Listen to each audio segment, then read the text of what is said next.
Alright, in this video you guys are going to put the coil slide on the playground. You have a little guest here. Whoa! Let's put on the coil slide. Yeah, there you go. So we're going to place the coil slide in here, open, escape, and we want to constrain using mate the front. So I'm going to zoom in. The front using the arrow, so make sure you don't get an edge. The face Whoa. to this face. Whoa!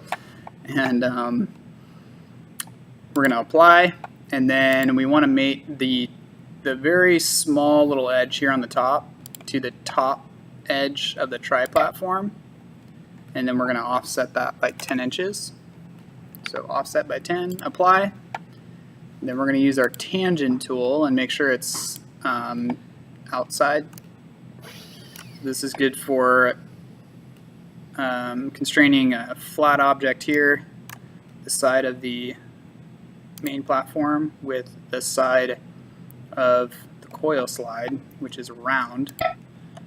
And then I hit apply, and okay, and it shouldn't move anywhere, and it does not.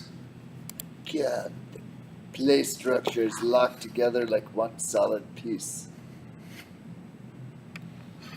All right.